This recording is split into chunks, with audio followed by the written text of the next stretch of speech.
भारत श्रीलंका की telecom company खरीदने वाला है। श्रीलंका अपनी गवर्नमेंट की टेलीकॉम कंपनी को बेचने वाला है और भारत ये दावा कर रहा है कि भारत वो कंपनी खरीद लेगा। रिलायंस जो कंपनी अपने 4G और 5G सर्विसेज को श्रीलंका के अंदर लॉन्च करने वाला है। जी हाँ दोस्तों, श्रीलंका के अंदर रिलायंस जो कंपनी अपने 4G और 5G सर्विसेज को लॉन्च करने वाले हैं। सारी जिंदगी हमें ये बताया गया कि वो हमारा दुश्मन मुल्क है और आज हम पाकिस्तान में खड़े हुए उनकी तरक्की पर, उनकी काबिलियत पर इतने कॉन्फिडेंस से बात कर रहे हैं कि हम ये कह रहे हैं कि 100% 2027 क्या उससे पहले भी इंडिया जो है इस टारगेट को अचीव कर लेगा और दुनिया की तीसरी बड़ी इकॉनमी बन जाएगी। भारत दूसरी कंट्रीज को खरीद रहा है, दूसरी कंट्रीज की प्रॉपर्टीज को, कंपनीज को खरीद रहा है। हम अपनी प्रॉपर्टीज को, अपनी कंपनीज को बेच रहे हैं, कभी प्राइवेटाइज कर रहे हैं, कभी गिरवी रखवा रहे हैं। इंडिया अकेला सोलो फ्लाइट ले गया और इंडिया ने 15-18 साल, इन 15 सालों में वो एक अपनी चीजें शिफ्ट कर ली।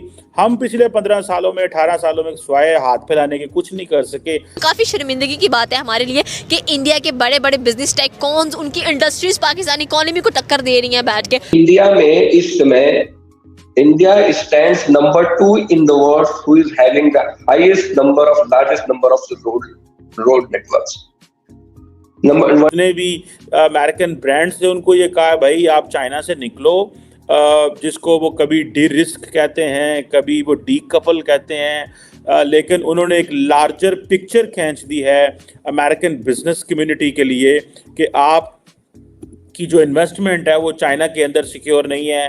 इंडिया हमारा दोस्त है, सो लिहाजा ये फ्रेंड शोरिंग जो है वो हो रही है।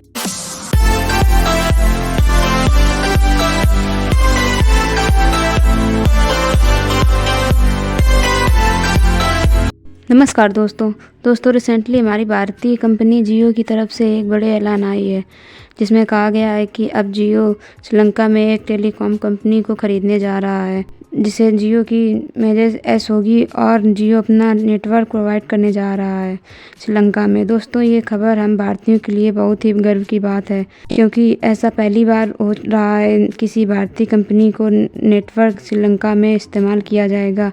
दोस्तों, पिछले कुछ महीनों में भारत और श्रीलंका के रिलेशन काफ़ी बेहतर हुए हैं, जहां श्रीलंका पूरी तरह से प्रो इंडिया हो चुका है और श्रीलंका ने अपने चाइनीज़ सिम को भी अपने यहाँ से डॉक होने से बैन कर दिया है और इसके साथ साथ भारत श्रीलंका में काफ़ी ज़्यादा इन्वेस्ट कर रहा है, जहां भारत ने रिसेंटली श्रीलंका के एयरपोर्ट को भी ख़रीद लिया है। और इसके साथ साथ ही आप सब जानते हैं भारत का एक सीपोर्ट भी श्रीलंका में है, मनपोटा पोस्ट के पास। तो चलिए इसी पे पाकिस्तानी मीडिया का रिएक्शन देखते हैं। भारत श्रीलंका की टेलीकॉम कंपनी खरीदने वाला है। श्रीलंका अपनी गवर्नमेंट की टेलीकॉम कंपनी को बेचने वाला है और भारत ये दावा कर रहा है कि भारत वो कंपनी खरीद लेगा। इससे पहले भारत ने $300 मिलियन दिए थे श्रीलंका के एयरपोर्ट को खरीदने के लिए। अब टेलीकॉम इंडस्ट्री को खरीदा जा रहा है। ऐसा क्यों है कि भारत दूसरी कंट्रीज को खरीद रहा है, दूसरी कंट्रीज की प्रॉपर्टीज को, कंपनीज को खरीद रहा है। हम अपनी प्रॉपर्टीज को, अपनी कंपनीज को बेच रहे हैं, कभी प्राइवेटाइज कर रहे हैं, कभी गिरवी रखवा रहे हैं। मेरे ख्याल से कि आज भी हम 1965 में ही खड़े हैं। आज भी हम वहीं पे हैं जहाँ पर कल थे और बाकी सब ममालिक देख लें कहाँ से कहाँ चले गए हैं। जैसे कि इंडिया को देख लें, उनकी हर चीज़ अपनी है, सब कुछ अपना है, वहाँ का इतना कुछ है। हम पाकिस्तानी फिर भी आज भी ज़ीरो पे ही हैं। इतना कुछ है, देखिए गाड़ियाँ वो खुद बना रहे हैं, इंजीनियर उनके हैं, डॉक्टर उनके हैं, सब कुछ उनका है। हमारा क्या है? किसान उनके हैं, हमारे तो हर चीज़ वहीं से आ रही है। हमारे क्या है? यहाँ पे क्या है? कुछ नहीं है। हमारा तो घर भी अपना नहीं है। मेन चीज़ तो ये है, घर भी अपना नहीं है। और हमारे बच्चे अभी से मकरूज हैं। मेन चीज़ तो ये है ना कि अभी से हमारे बच्चों का क्या फ्यूचर है? कोई फ्यूचर नहीं है। जब हमारा कोई फ्यूचर नहीं, हम बूढ़े हो गए हैं, तो हमारे बच्चों का क्या फ्यूचर होगा? कुछ नहीं। हमारा बच्चा आज से अभी से मकरूज हो गया हुआ है। दुनिया हमें किस नजर से देख रही है? हम तो अपनी बंदरगाहें भी गिरवी रखवा रहे हैं। बिल्कुल ऐसे ही है। मैं कहती हूँ कि हमारा मुल्क दुनिया के गरीब तरीन ममालिक में से है और जो हमारे हुक्मरान हैं, मैं तो कहती हूँ उससे अच्छा है कोई नया हुक्मरान आए। ये जितने भी हैं ना, मेरे ख्याल में से इनमें से किसी को भी नहीं होना चाहिए। सब एक जैसे हैं और सब खाने वाले हैं। कोई नया आना चाहिए मेरे ख्याल से। 76 साल में कोई एक तरक्की तो की हो हमने? सोच में पड़ गई है। एक की है कि जो भी आता है सिर्फ और सिर्फ खाता है, बस। इसके अलावा हमारे मुल्क में तालीम में तरक्की, टेक्नोलॉजी में तरक्की, किसी एक सेक्टर में मुझे तो कुछ नजर ही नहीं आता। मैं क्या कह सकती? तालीम में नो, तालीम में भी नहीं। इंफ्रास्ट्रक्चर में भी नहीं। मुझे तो कुछ नज़र ही नहीं आता, मुझे तो सिर्फ भूख नज़र आती है, लोगों पे तरस आता है कि यार हम क्या हैं। हम जब अपने से नीचे को देखते हैं ना तो हमें तरस आता है लोगों पे यार कि इस टाइम लोग 2 टाइम की रोटी भी नहीं खा सकते। सड़कों पे जाओ, मजदूरों को देखो, मजदूरों का क्या हाल है। दुनिया हमें किस नज़र से देखती है? दुनिया की तो मुझे पता नहीं है, जो बाहर की कंट्री है ना वो हमें इस नज़रिए से देखती है। किसी को बताओ ना पाकिस्तानी, वो हमें देख के भाग जाते हैं, जैसे पता नहीं हम अछूत की बीमारी हैं। क्या वजह है? बम लेके घूमते हैं क्या हम? बम लेके नहीं घूमते, क्योंकि ये हमारे पाकिस्तानी, अगर हमारे हुक्मरान वैसे हमारी आवाम भी वैसी है। बात ये है। क्यों डरते हैं हमसे लोग बाहर के कंट्रीज के? क्योंकि मुझे ये लगता है कि हमारा, देखो वो जो अंग्रेज़ लोग हैं ना वो हमारे इस्लामी ममालिक के हिसाब से चलते हैं, और हम इस्लामी ममालिक के हो गए ना, हम लोग धोखा, चोर, सब कुछ हमारे मुल्क में और कुछ नहीं है। भारत को किस नज़र से देखते हैं, आपको क्या लगता है? भारत के जो मेरे ख्याल से हमारे वज़ीर आज़म से अच्छा ना भारत के प्राइम मिनिस्टर मोदी। हाँ, भारत के अंदर जो गूगल है वो सुनने में आ रहा है कि वो प्लान कर रहा है कि पिक्सल स्मार्टफोन्स बनाएगा इंडिया में नेक्स्ट क्वार्टर के अंदर। और ये देखें, अमेरिका की बहुत बड़ी सर्च इंजन है, जाइंट है, बल्कि आप समझें कि गूगल अगर ये प्लान कर रहा है, गूगल अगर ये चीज़ प्लान कर रहा है, सोच रहा है, और उसने ये फैसला कर लिया है कि हमने सप्लाई चेन को डाइवर्सिफाई करना है और चाइना से चीज़ें निकाल के तो इंडिया में स्मार्टफोन मार्केट लेके जानी है, तो आप इसका अंदाज़ा लगा सकते हैं कि इसकी क्या कॉन्सिक्वेंसेस हो सकते हैं फॉर अ लार्जर स्केल हवाले से।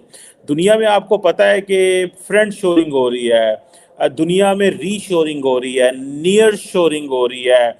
ये सारी की सारी टर्म्स दुनिया जो है वो आजकल डिस्कस कर रही है। फ्रेंड शोरिंग के अंदर बेसिकली तो अमेरिकी हुकूमतों ने अब जो जितने भी अमेरिकन ब्रांड्स थे उनको ये कहा भाई आप चाइना से निकलो, जिसको वो कभी डी रिस्क कहते हैं, कभी वो डी कपल कहते हैं, लेकिन उन्होंने एक लार्जर पिक्चर खींच दी है अमेरिकन बिजनेस कम्युनिटी के लिए कि आप की जो इन्वेस्टमेंट है वो चाइना के अंदर सिक्योर नहीं है, इंडिया हमारा दोस्त है, सो लिहाजा ये फ्रेंड शोरिंग जो है वो हो रही है। अब देखें ये जो सारी सप्लाई चेन स्ट्रेटजी है जिसको गूगल की बड़ी एम्बिशियस प्लान है, ये देखें ये बड़ा एम्बिशियस प्लान है, ये सारी टारगेट करना, शिपिंग की तरफ शिप करना, सारे के सारे प्रोजेक्ट। और आपको पता है इंडिया ऑलरेडी एक लॉलीपॉप जो है, या आप एक समझ लें एक पत्ता फेंक चुका है टू यूरोप, और वो पत्ता है India middle east Europe corridor का। अभी हाल ही में जो ग्रीस के प्राइम मिनिस्टर आए हुए थे इंडिया, तो क्या बात हुई, उन्होंने कहा जनाब आप क्योंकि मेडिटेरेनियन सी में आपकी बड़ी पहुंच है और आप मेडिटेरेनियन सी के अंदाता हैं, एक इटली है, एक आप हैं, एक टर्की है, या फिर आगे स्पेन वगैरह हैं, तो हम तो ग्रीस के साथ ताउन बढ़ाना चाहते हैं। वो इसलिए बढ़ाना चाहते हैं कि ये जितने भी अमेरिकन इन्वेस्टर हैं, अमेरिकन इंडस्ट्रियलिस्ट हैं, उनको ये पैगाम दिया जा रहा है कि आप इंडिया में इन्वेस्ट करें, हम आपकी प्रोडक्ट को मिडिल ईस्ट और यूरोप में लेके जाएंगे। आप अगर चाइना में करते थे तो चाइना ने तो अपने रूट्स बनाए हुए थे, लेकिन हम आपको रूट देते हैं। सो जिन लोगों को नहीं पता कि इंडिया ये सारा कुछ क्यों कर रहा है, ये सारा कुछ प्लान कर रहा है, वो इंडिया इसीलिए प्लान कर रहा है क्योंकि जितनी भी ये फ्रेंड शोरिंग के तहत या नियर शोरिंग के तहत ये जितनी भी इंडस्ट्री शिफ्ट होगी, और ये कहा जा रहा है कि ये जो इंडस्ट्री शिफ्ट होगी, ये इंडस्ट्री एवं नहीं शिफ्ट हो रही, इसके पीछे इंडिया ने पूरा काम किया हुआ है।